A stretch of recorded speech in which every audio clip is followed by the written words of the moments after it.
So proudly we hail at the twilight's last gleaming, whose broad stripes and bright stars through the perilous fight, o'er the ramparts we watch, were so gallantly streaming, and the rockets red glare, the bombs bursting in air, gave proof through the night that our flag was still there. Oh, say does that star-spangled banner yet wave o'er the land of the free and the home of the brave.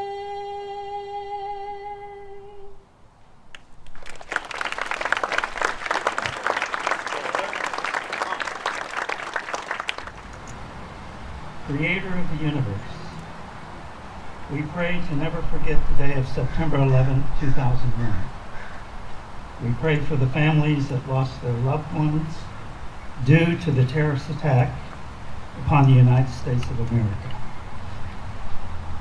We give thanks for those in the military, police, and first responders who watch out for our safety 24 hours a day, 365 days a year, while we are awake, when we sleep, are working, retired, or homeless.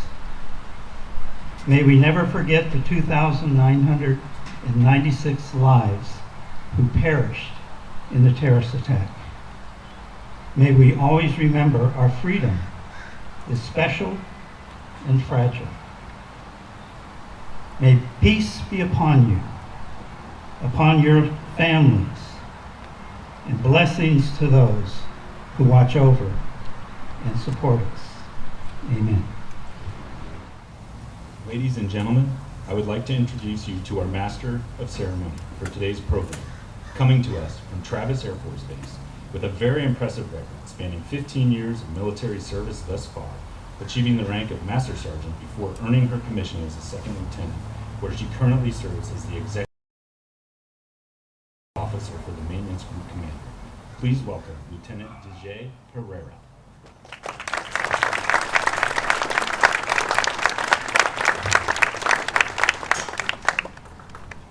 Welcome. Today we have a program for you which aims to honor, respect, and remember those who lost their lives defending our way of life 20 years ago. It has been 20 years since those attacks took place, and for many, it feels like it just happened yesterday. Throughout the course of today's program, you will hear from many people who will share with us their stories spanning from that September morning to today, 20 years later. You will also hear a chronological timeline of how the terror attacks unfolded. It's Tuesday, September 11th, 2001. The day is perfect for flying. A day pilots refer to as severe clear on the eastern seaboard. American Airlines Flight 11, American Airlines Flight 77, United Flight 175, United Airlines Flight 93. All depart the Northeast full of jet fuel, heading for the West Coast, none of which would make their intended destination. Ladies and gentlemen, I would now like to introduce the assembly member who represents District 28, which is comprised of cities in the South Bay to include the town of Los Gatos. Assembly Member Evan Lowe.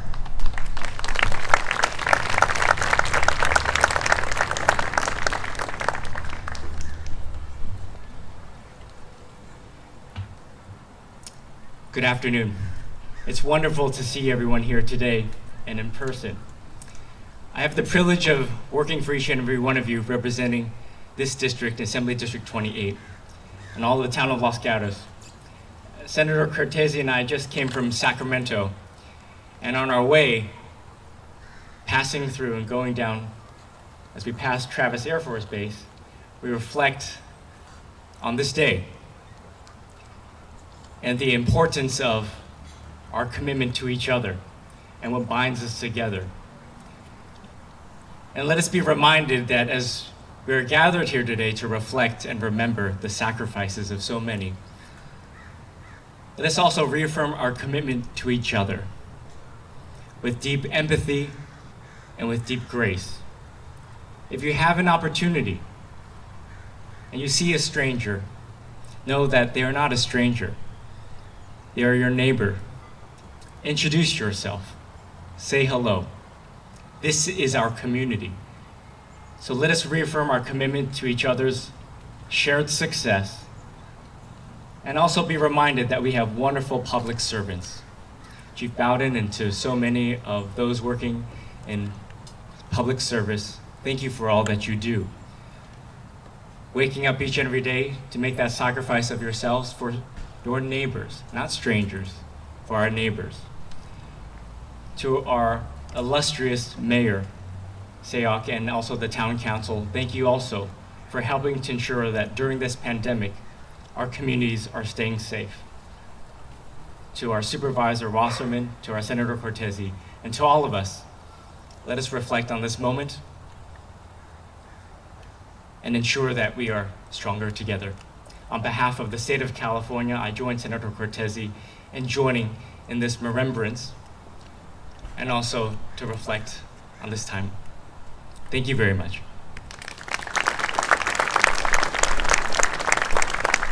(8:42 a.m.) Flight 93, heading for San Francisco, departs late due to ground delays, a common occurrence out of New Jersey Newark Airport. On board are 7 crew members, 37 passengers ranging from age 20 to 79. Passengers include college students, veterans, retirees, businessmen, and businesswomen. 8:43 a.m. Flight 175 out of Boston's Logan Airport, headed for Los Angeles, is hijacked. Ladies and gentlemen, I would now like to introduce the representative of District 15, which encompasses most of Santa Clara County, an accomplished attorney and business owner, Senator Dave Cortese.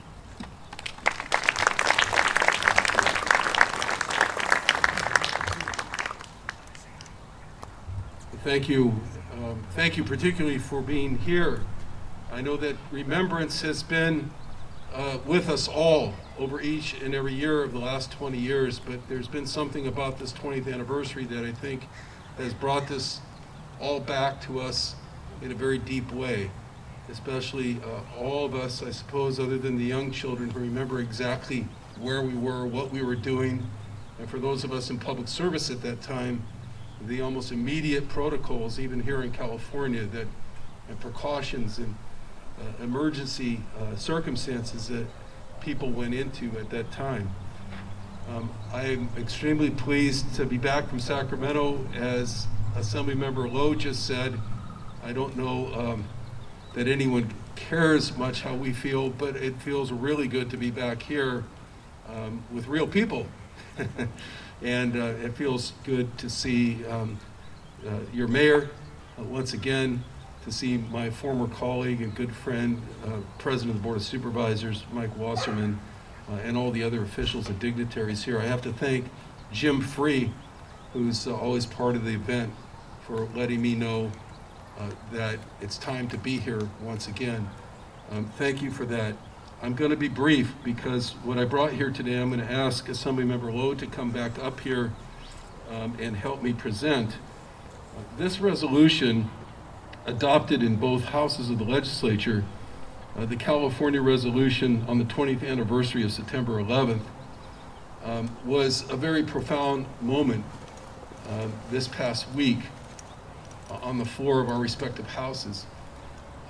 It was a time when I uncharacteristically kept quiet because it was very profound listening to members of the state legislature from rural California, urban California, the Los Angeles basin, from all over, talk about how their constituents, how heroes from our own area here, our own districts, were impacted or later participated in mutual aid to New York City, for example.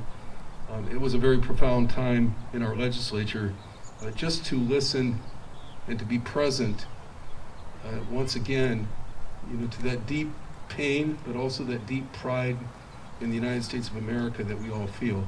And so with that, Assembly Member Lowe and I would like to present this 20th anniversary of September 11th resolution. This is the exact print of the resolution adopted on the floor of the Senate and of the State Assembly this past week. Thank you.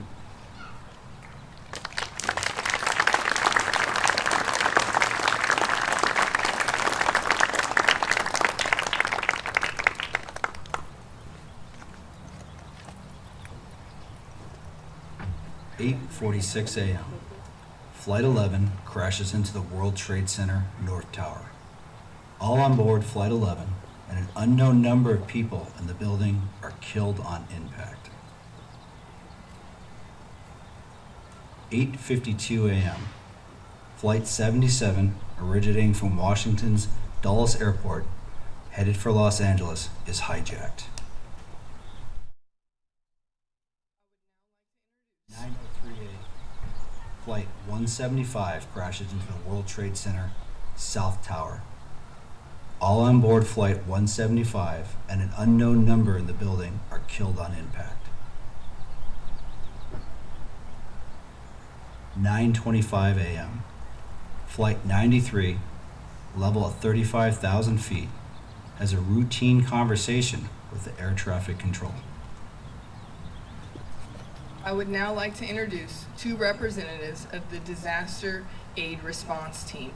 The Disaster Aid Response Team is an organization of civilian volunteers trained to assist in emergency and service functions. Please welcome Steve and Karen Trolin.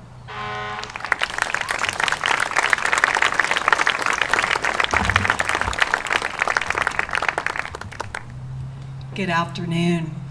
20 years ago today, we were attacked. There were multiple attacks on our own soil. And, we all had friends and family that were affected, whether it was personal injury or even killed. September 11th awakened us. It really affected our safety and security of our own country.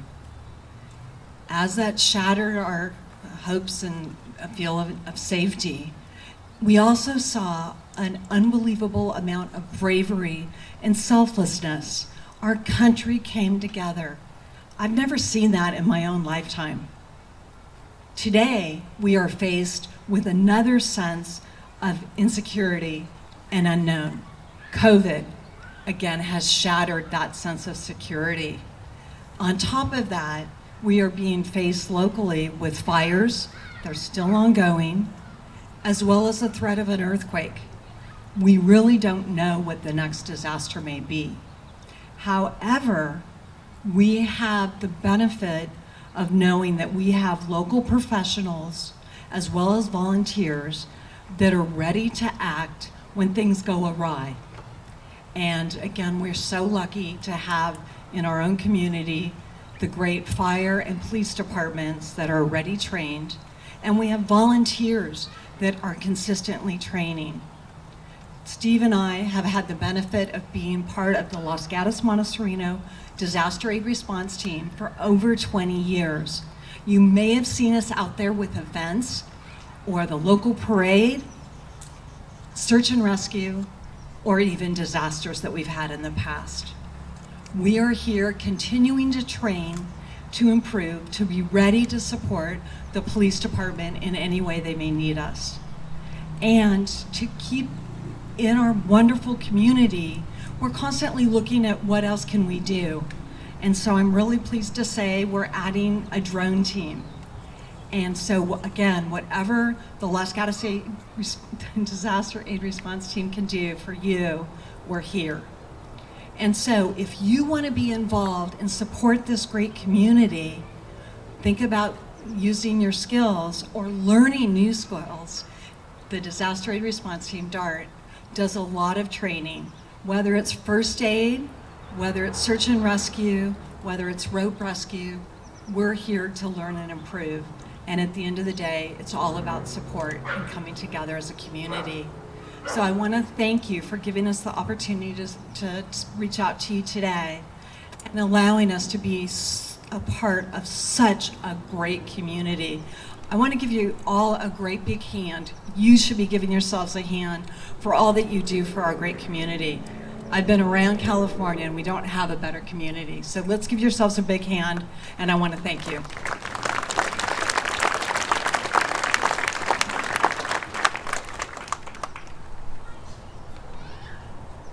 (9:28 a.m.) Flight 93, heading for San Francisco, is hijacked. 9:37 a.m., Flight 77 crashes into the Pentagon at 530 miles per hour, penetrating the E, D, and C rings. All 64 on board perish, in addition to the 125 civilian and military personnel on the ground. Ladies and gentlemen, please welcome the fire marshal who is responsible for all of the fire mutual aid in Santa Clara County and has served our community since 1996, Santa Clara Fire Chief Tony Bolden.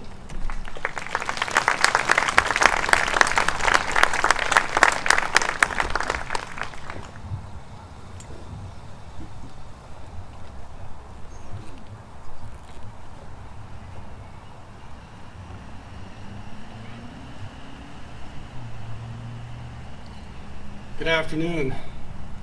My name is Tony Bowden, Fire Chief, Santa Clara County Fire Department. I'm going to need two things: glasses and your patience. Today is a tough one for first responders, as you can imagine. So unlike my normal speeches, I'm going to choose to read this one. First, I really do want to sincerely thank the Veterans Memorial and Support Foundation of Los Gatos. This is just such an amazing place of reflection. I often come here with my mom to view my dad's paver just right behind me. And I also want to recognize Mayor Sayak and the entire City Council of Los Gatos. It's just been an honor to serve you as well. Been amazing supporters of public safety, and I truly appreciate that. I know we all do. And then to see my board of directors, I have President Mike Wasserman still here, and Senator Cortez now, who was one of our board of directors for a while, and then also Evan Lowe, again, amazing supporters of public safety. So I'm going to do something that firefighters and police officers hate. To the Santa Clara County Fire Department Honor Guard, all military and first responders here today, can I ask you to stand, whether you're retired or not?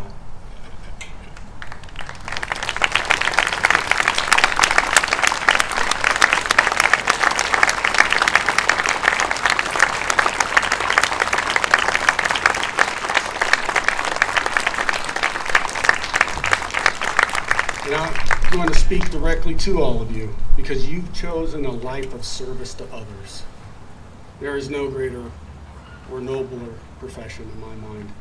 Day in and day out, you place others before yourself, often risking your lives for the citizens we serve.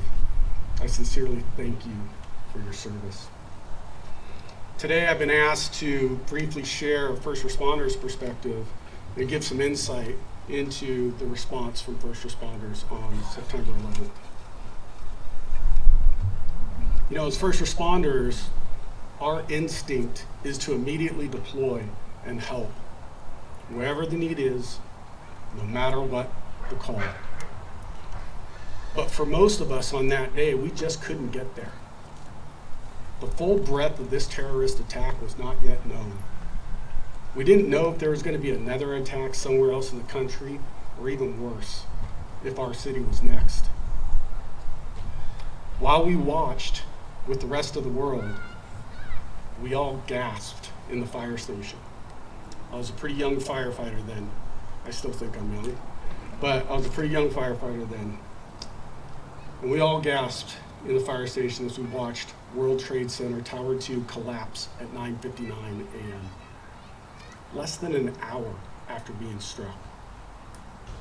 You know, as the cameras continued to roll and the dust cloud blew through the streets, all the firefighters in the firehouse that day went silent. All we could hear was that sound. It was the piercing sound of alarms going off, signaling when a firefighter has stopped moving. These devices, they're integrated into our air packs and worn by every firefighter across the nation. Our hearts sank because all we could do is watch and listen, unable to help our fallen brothers and sisters. That day we lost 343 firefighters and 72 police officers, and many more later that have succumbed to their injuries. As we remember and honor the first responders and the civilian lives that were lost on September 11th, I feel it's important to also focus on the many lives that were saved that day. There are countless stories of first responders making their way up stairwells and rescuing those who were trapped or struggling to make their way out of the Twin Towers. There are stories of law enforcement officers clearing the streets so emergency medical personnel could provide the care to those who needed it. It is estimated that well over 4,000 lives were saved that day through the actions of first responders, evacuating those they could in the Twin Towers and the surrounding areas. Even after the first responders witnessed the collapse of Tower 2 and the certain death of countless colleagues, those same first responders continued tirelessly working in Tower 1 and on the street below to save every person they possibly could. But it wasn't just the first responders that answered the call that day. There were civilians who put others before themselves, truly making this America's response.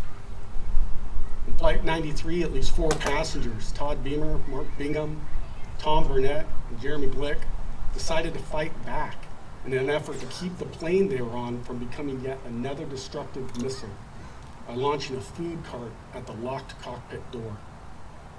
Realizing the door may be breached, the terrorists crashed the plane in a field in Shanksville, Pennsylvania at 10:03 a.m., killing all those on board. The heroic actions of those passengers kept Flight 93 from reaching its intended target, and an unknown number of innocent lives were saved. In the following days and weeks, even as flights were grounded, countless first responders and civilians throughout our country loaded up personal vehicles, department vehicles, whatever transportation was available, and traveled to New York to help. Whatever it took, no matter how difficult, firefighters, police officers, emergency medical personnel, and even civilians began to provide the support in whatever capacity they could. They manned New York fire stations. They shored up local law enforcement, handling everyday 911 calls. And they spent countless days on what we began to call the pile, searching for survivors. And they helped support the families who lost loved ones. As the weeks and the months passed, another call for help went out as the 343 firefighters and 72 police officers began to be laid to rest. I was one of those first responders that answered the call to help bury our fallen. We attended countless funerals, up to 3 a day, as there simply was not enough firefighters or police officers to support so many funerals. I'd like to close by sharing a deeply personal experience at a funeral I attended that forever impacted me, and how I personally remember and honor the victims of this senseless attack. We were in Queens in an old high school gymnasium for a reception just following the funeral. At the entrance, we were greeted by a fallen firefighter's family, and a young woman grabbed my jacket to get a closer look at my patch. "Where's Santa Clara County?" she asked. And I said, "We're from California." And she said, "You came all this way for my brother?" And I said, "Yes, but we also came here to support you and your family." She then introduced us to the rest of the family and handed me a photo of her brother, James Nicholas Papa George, or Jimmy. And it was at this pivotal moment that forever impacted me. You know, Jimmy, like all first responders, chose a life of service to others. This means they will place their life on the line to save another. And despite losing over 2,700 lives that day, it was because of the heroic actions of our first responders and American heroes like Todd Beamer and Mark Bingham that thousands of lives were saved that day. Can't imagine a world without our first responders. Today, 20 years later, we reflect on those lost. We reflect on those saved, and our first responders who continue to answer the call day in and day out. I still carry Jimmy's picture. It's a reminder for me that regardless of personal views, values, or beliefs, we can all continue to honor those lost through our service to others, or compassion, or kindness we show towards one another. Thank you.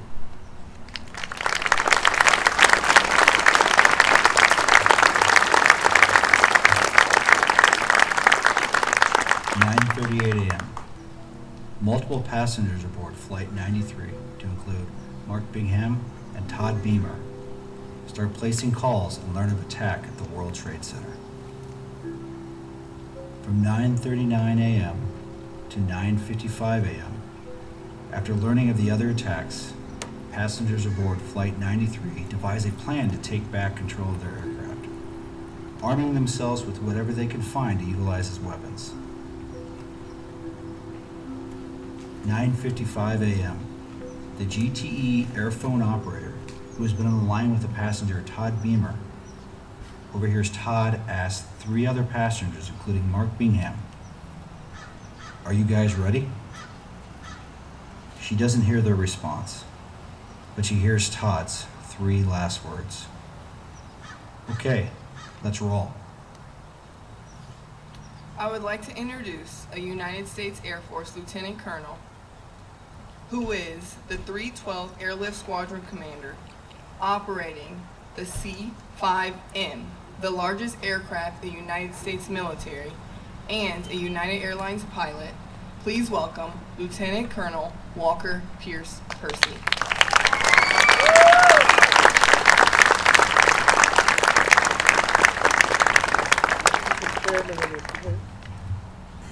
Hello, and thank you. I have to admit, it's somewhat surreal to be standing here 20 years from the day the world stopped turning.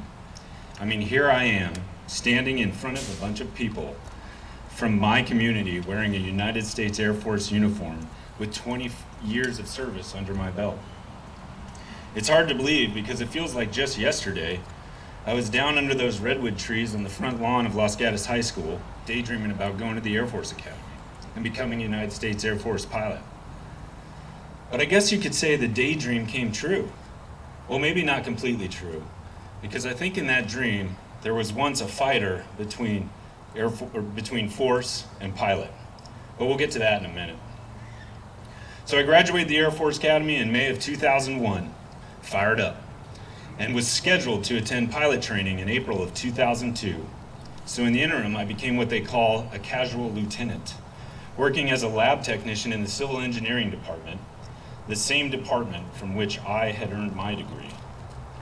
20 years ago today, just 102 days after being commissioned as a second lieutenant, I can remember standing in that office, watching that coverage shortly after that first aircraft hit the North Tower, saying to myself, that's strange. What's a pilot doing that low in New York City and hits a building? Shortly after that thought, I watched as that second aircraft struck the South Tower. And I knew right then that we were being attacked. So I ran down to the classroom that was holding its class, interrupted the class, and blurted to the teacher, we're under attack. The World Trade Center towers were just struck. In the days that followed, I was reassigned rather quickly as a gate guard and security escort for commercial vehicles coming onto and off of the academy grounds. Let's just say I couldn't get to pilot training fast enough. After the first 6 months of pilot training, my class was split in two. One group went the fighter track to fly T-38s, and the other half went to cargo and air refueling track to fly the T-1. Having just missed the fighter track, I was sent to T-1s to fly cargo or air refueling aircraft. During my T-1 training, I had an instructor who was a former C-5 pilot, and he was always trying to convince me to pick the C-5 after the completion of my pilot training. I asked him one day, why? And he responded rather quickly. 2 reasons. 1, if you're going to fly cargo, you might as well fly the biggest aircraft in the free world. I mean, it's the size of a football field. And 2nd, the C-5 mission takes you to all the best sandy beaches in the world. Well, he was 75% right. Biggest aircraft in the free world, till the 380. And it did take me to a lot of sand, but it wasn't the best sand. And most of the time, there wasn't any water around it. So by the time I was fully qualified flying the C-5 in September of 2003, the Iraq War was full on. As air crew, we were on the road for 3 weeks at a time, flying routes between the United States and multiple downrange locations, moving anything and everything. Boats, tanks, helicopters, people, tires, you name it, we moved it. Trips were long and usually delivered us home with just enough time to do the laundry, pay the bills, get your stuff in items in order, and get back out on the road for 3 more weeks. In the moment, it seemed and felt endless, but we knew that what we were moving was the essential equipment and supplies that our troops on the front lines needed. Remember those sandy places I told you about earlier on? Well, I flew almost 200 combat sorties into those sandy places throughout my first 14 years active duty. Much like Todd Beamer's last recorded words from Flight 93, which we just heard, okay, let's roll. In the C-5 community, we have our own rallying cry. For us, the cry is pushin' the mish, short for pushin' the mission. We use that slogan to refocus ourselves in the moments when outside forces are trying to oppose our ability to get the mission accomplished. Keeping us focused on that mantra, nothing moves unless we move it.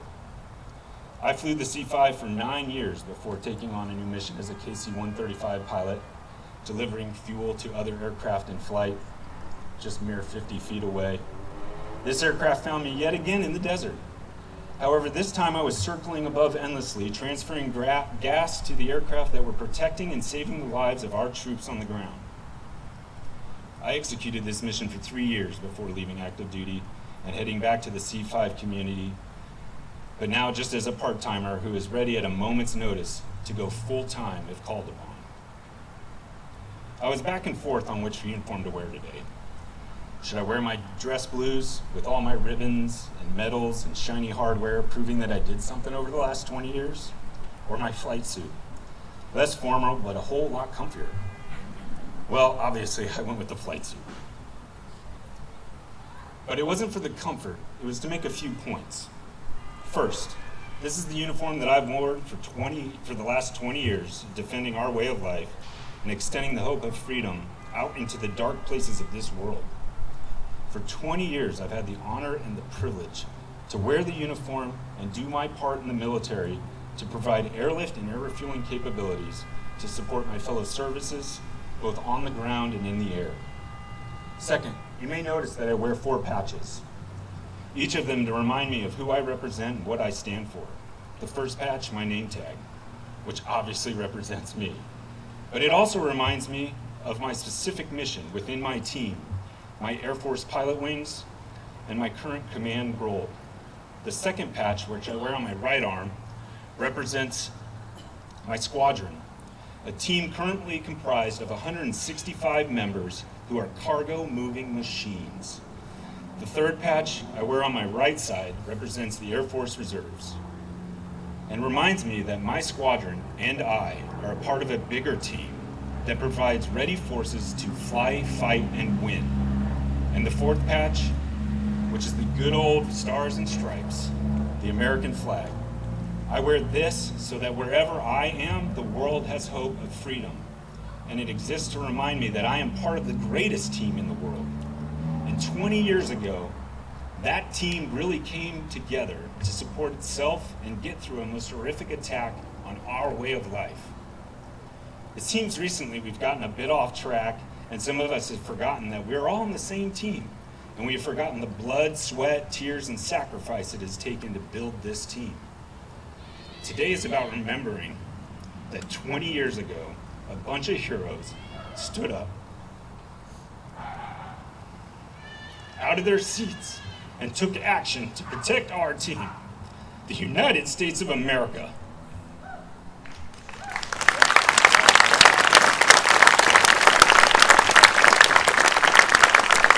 I appreciate you allowing me the time today to share my military story with you, the community that raised me.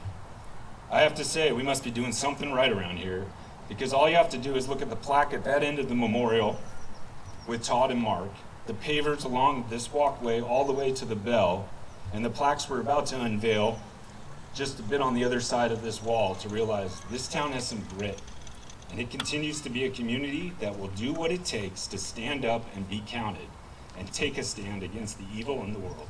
Thank you.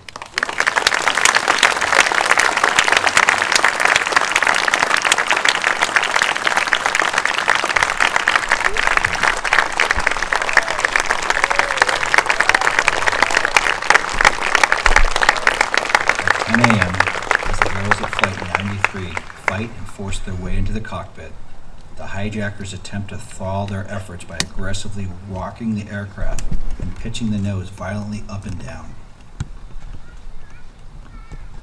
At 10:02 a.m., the struggle continues. Passengers and crew members continue their assault to take back control of the aircraft. At 10:03 a.m., with the sounds of passengers and crew fighting the terrorist, the Al-Qaeda pilots deliberately aimed the plane at the ground. United Flight 93, at 563 miles per hour, crashed into a field near Shanksville, Pennsylvania. The aircraft impacted the earth nose down and upside down, rendering it nearly unrecognizable as an aircraft at the crash site.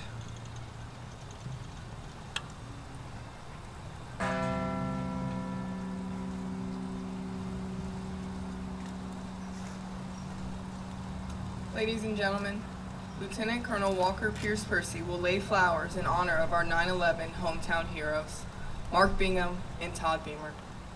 And Chief Tony Bowden will lay flowers at the bell in honor of our first responders. Music to be performed by Teresa Kai, Harker Academy Senior.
is your mom. It's 10:54 a.m. The news is that it's been hijacked by terrorists. They are planning to probably use the plane as a target to hit some site on the ground. If you possibly can, try to overpower these guys if you can, because they'll probably use the plane as a target. So I would say go ahead and do everything you can to overpower them, because they're hell-bent.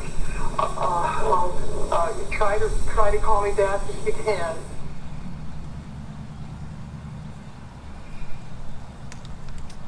Ladies and gentlemen, Ellen Manzo, Executive Board Director for the Veterans Memorial and Support Foundation.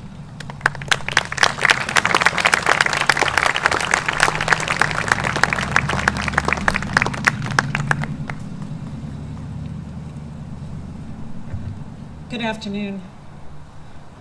First of all, I'd like to thank everyone for being here today. I think it's a very special day.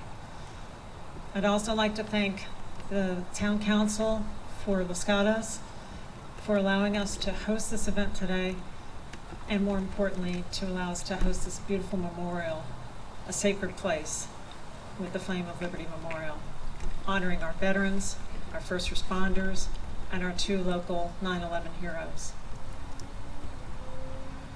And I would especially like to thank our first responders and our military members who responded to the war on terrorism and all wars who've defended America. I'd like to ask you to think about this. Imagine yourself as a career flight attendant. Spent 20 years shuffling back and forth on planes, late nights, serving passengers with a smile. And then you retire. You've done your job as a good parent. You raise a son who's likable, humorous, 6'5" tall, athletic, smart, intelligent, and an entrepreneur, starts his own business in marketing, has expertise in public relations. Well, that was Alice Hoagland, the mother of Mark Bingham. And you just heard her voice in that voicemail on 9/11. A flight attendant gets a call from her son, and the son says, "Mom, I love you. I wanted to let you know we've been hijacked. You do believe me, don't you, Mom?" Alice responds, "Yes, I do." And then the call gets disconnected. It's 6 a.m. here. She's woken up out of a dead sleep. 9 a.m. in Newark, where the plane was delayed, give or take a few minutes. And then she gets up and she immediately turns on television. She sees planes that have attacked the Twin Towers, thereby attacking America's financial district. She sees a plane that has attacked the hub of America's defense system at the Pentagon. And she realizes these guys mean business. And there's no one up there to take care of my Mark. She tries to call Mark back on several occasions and leaves voicemails. "Mark, you gotta take care of yourselves up there. These guys mean business. They're gonna try to use that plane as a missile. They're gonna take something else out. Do what you can." And that's what the team of 4, the pickup team of 4 did. They did exactly that. They broke wine bottles to use them as charred glass. They got the fire extinguisher on board. They got the beverage cart to do what they can to careen through that cockpit door.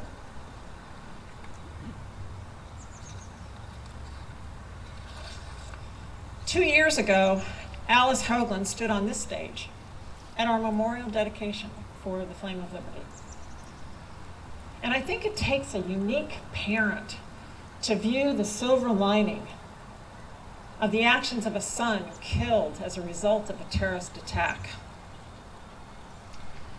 She told the 1,500 strangers that day United Flight 93 was a good news story on a terrible morning of tragedy. Our guys succeeded in saving the ultimate target of the thugs who held them captive. And that target, if we believe the 9/11 mastermind Khalid Sheikh Mohammed, was the dome of the United States Capitol building and all our representatives on the ground who were near or in it. Anna Eshoo, Congresswoman Anna Eshoo, was in the Capitol building that day. She thanked Alice for raising his son to have the courage that he displayed that day. The amazing thing about this woman, however, that I think about often is that she was not just like any ordinary citizen. Challenges in Alice's life propelled her to act. You know, unlike most parents who would want to pull the bed covers over their head and grieve, she did the direct opposite. She chose to continue her son's legacy.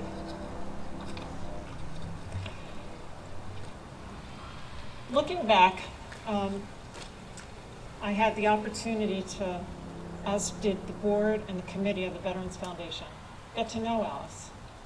She found our committee as a great channel for her to express her enthusiasm for those who wanted to stand behind America following this horrible terrorist attack.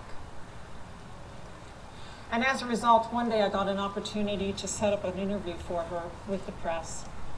And I got a chance to be a fly on the wall. And in that interview, Alice was asked about her son. Her son's a 6'5" athlete.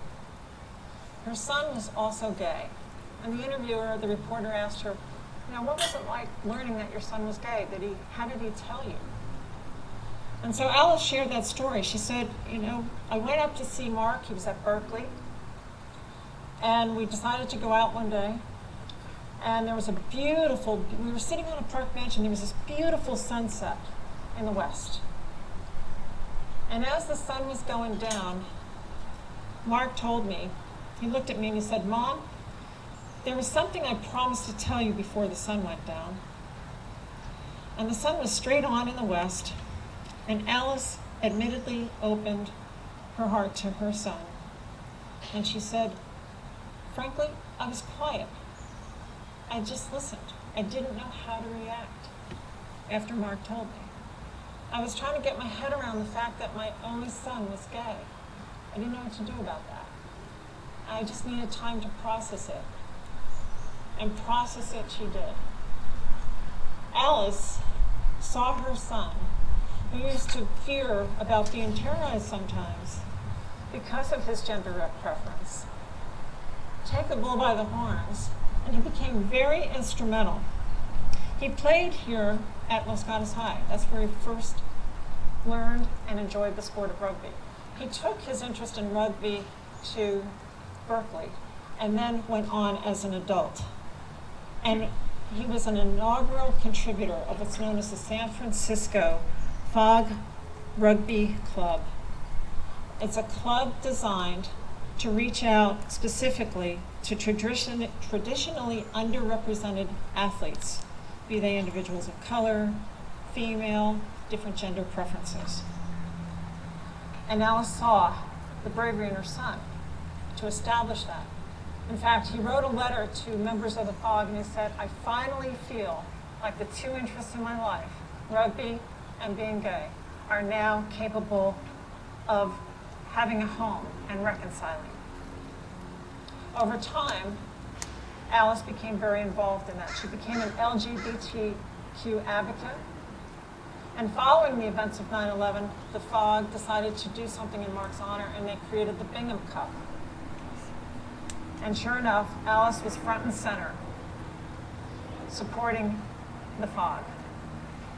Today, the FOG consists of 4,900 athletes spread around the world, 20 countries, 80 plus teams, and Alice was considered the goddess of the Bingham Cup. On 9/11, she lost one son. As a result of her advocacy and support of the Bingham Cup, she inherited 4,900 athletes. A nice twist of fate. Alice also took her interest and her profession to become an airline and air safety advocate and lobbyist in Washington, D.C. She was constantly going back and forth to Washington, D.C., speaking on behalf of airline safety. The mother of a son killed in action on a plane. Just phenomenal. Mark Bingham never wore a uniform. He was never trained in a first responder role, never trained in a military role. Alice Hoagland never wore a uniform. Also, never trained as a professional first responder or as a military service member. The apple does not fall far from the tree. On 9/11 and the days that followed, those two individuals respectfully displayed extraordinary courage as ordinary individuals. Thank you.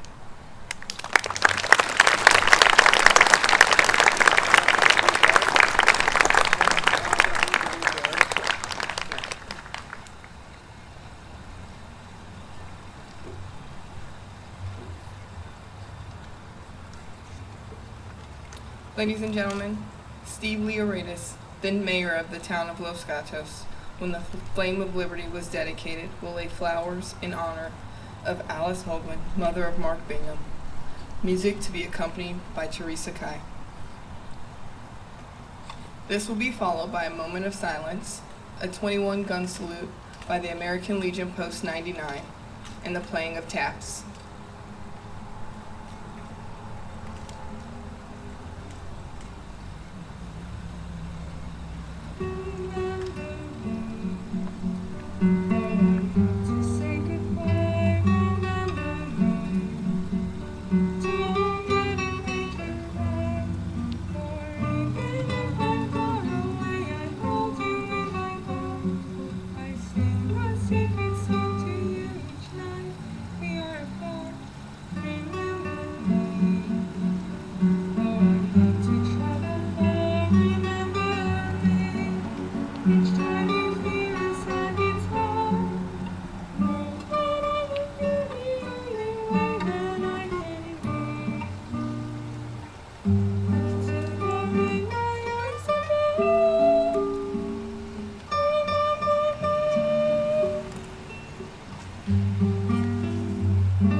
Ladies and gentlemen, please join me in a moment of silence to remember our American heroes.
Thank you.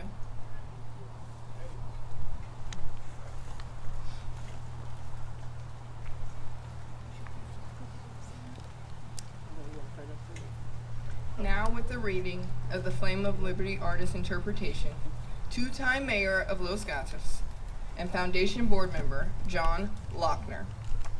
Flame of Liberty Artist Interpretation read by former Mayor and Board Member John Lochner.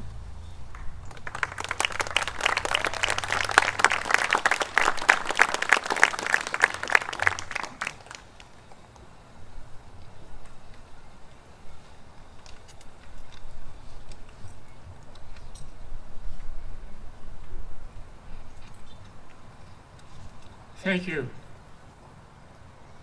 I've often wondered, as I look at a work of art, what inspired the artist to create this particular piece of art.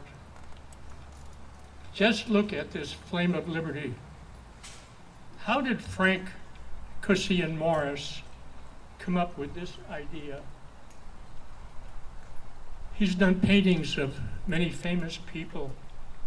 He's designed Indian coins for the U.S. Mint and multiple monuments for the state of Tennessee, where he resides in Memphis. In his words, here is what inspired him to create this flame. The Flame of Liberty Memorial is inspired by three different elements: the Statue of Liberty, the Eternal Flame, and a soldier's cross. The memorial blends together these significant symbols that are deeply woven into our American culture and our national identity. More than any other American symbol, the Statue of Liberty best represents the national idea of freedom and liberty in our country. She portrays a goddess of liberty who holds the constantly lit torch with her arms upstretched for all to see. That torch was the original inspiration for the flame sculpture at this memorial.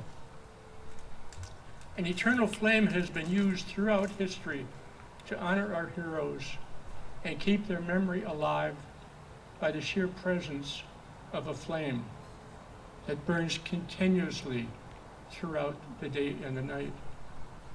The image of a flame or a torch is one of the most universally understood symbols that represents honor and remembrance throughout the history of the world.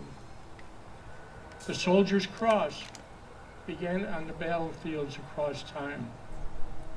It was used to identify individual soldiers where they fell in defense of liberty.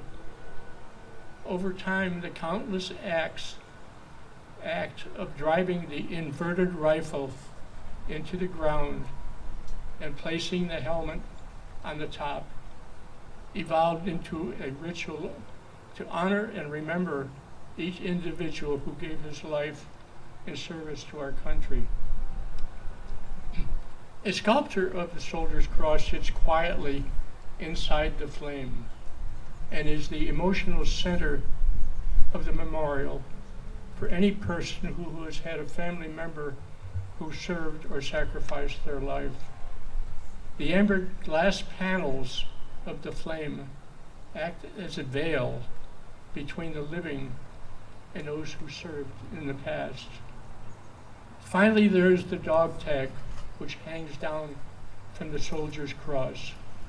It's the most important symbol in the memorial because it reminds us that for each and every dog tag, there was a single individual human being who served and sacrificed for their country. All these three of these symbols merge together in this single sculpture that represents the love for country and expresses appreciation for all the veterans who sacrificed for the liberty we hold so dear in America. I would urge you to take a moment at night to really appreciate this flame of liberty. And when it's lit up at night, it just glows. It is such heartwarming for someone to come here and really appreciate what the veterans have done for us over the years. Thank you.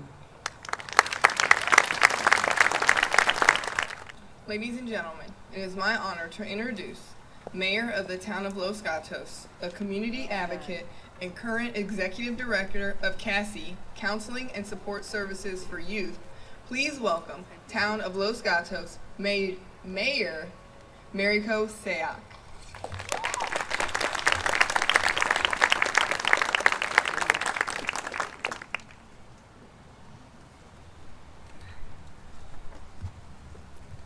Good afternoon, everyone. If I can, I'd love to introduce who I serve with on your behalf. Vice Mayor Robert Rennies, Councilmember Matthew Hudis, and Councilmember Maria Risto. I may be the one at the podium today, but we stand united in offering our deepest respect and gratitude to our public safety officers and our veterans who continue to protect us day in and out. We also thank the community for joining us on this very special day. 20 years ago, I was working in the White House that fateful morning. 20 years ago, I was one of the staff members that was told to flee because Flight 93 had been hijacked and we did not know whether it was headed to the White House or to the Capitol. 20 years ago, Mark Bingham and Todd Beamer became my personal heroes, as well as the heroes of all of us because of what we have heard today. I think it's ironic, coincidence, but perhaps spiritual, that we ended up relocating to Los Gatos after Washington, D.C. But I do think there's divine intervention that allows me to stand here 20 years later because of the heroic actions of two boys that graduated from that high school across the street.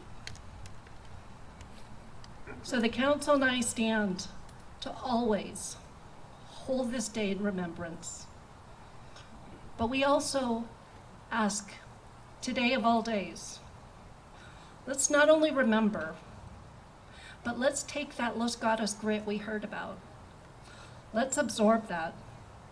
And let's remember, they are one of us, they were one of us, and with that courage and with that grit, we could be someone else's hero. Thank you all for joining us, and I hope everyone remembers how special it is to be part of the Los Gatos community.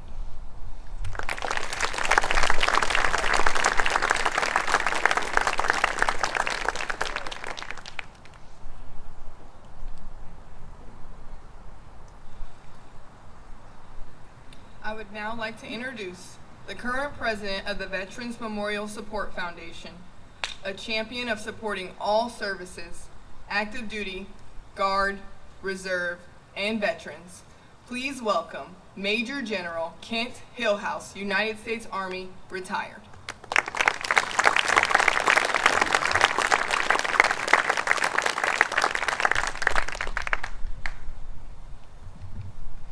In the business community, there's a quote that's been floating around for many years. I don't remember the exact quote, but I'll paraphrase.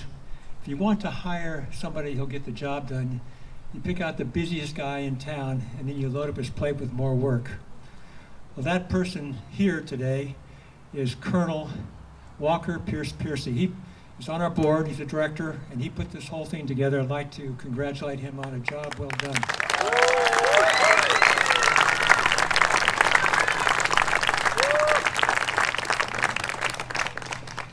Most everything that needs to be said has already been said today.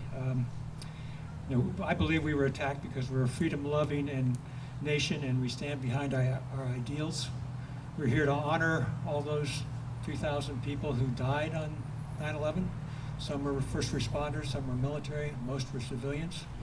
We also hear an appreciation of the youth of our town, the youth of our country, the 6 million who put on the uniform to protect us. And as a result of that, we have not had a major terrorist attack on our town since then. In our group today, on our board and also in the audience, George and his wife Stacy Hall have a son who joined the Rangers. His name's Ryan. And Ryan went off and served 6 tours in Iraq and in Afghanistan. You can imagine his parents feeling, because he was in a special operations unit. They never knew where he was. They could watch the news every night, but they could hear about raids going on and going after U.S. prisoners and repatriating them. But they never knew until he got home that he was okay. So those are the kind of people that we're here to honor and let them know that we do appreciate them. And the purpose of our memorial is not only to remember things that happened like 9/11. As you know, anybody who in this audience who's 25 years or younger wasn't impacted by the attack like all of us were. Didn't see the buildings actually fall and people jumping for their lives because they didn't want to be burned to death. So we never want to forget, and we always want to remember. That's why we'll have this event all the time. That said, I think it's important now that we show our appreciation to those who've given a lot of their time and their money in making this event and a memorial, helping us pay for the memorial and making it all happen. So at this time, the mayor and myself are going to walk over to the wall of gratitude and remove the paper covering, unveil it, if you will. Even though you won't actually see this, but we're almost over, I would ask all of you to walk down this aisleway behind me and take a look at the wall of gratitude, and you'll recognize a lot of names of your neighbors on that wall. So we'll unveil it at this time. Thank you. Ladies and gentlemen, the Wall of Gratitude will now be unveiled by Major General Kent Hillhouse, United States Army retired, and the town of Los Gatos Mayor, Mary Koseak, and will be followed by the launching of Doves of Peace. To conclude, Mr. John Lochner will lead us all in the singing of America the Beautiful. Please stand.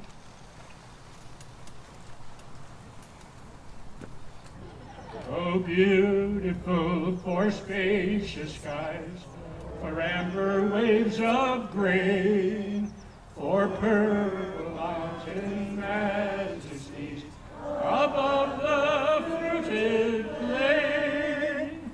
America, America, God shed his grace on thee, and crown thy good with brotherhood, from sea to shining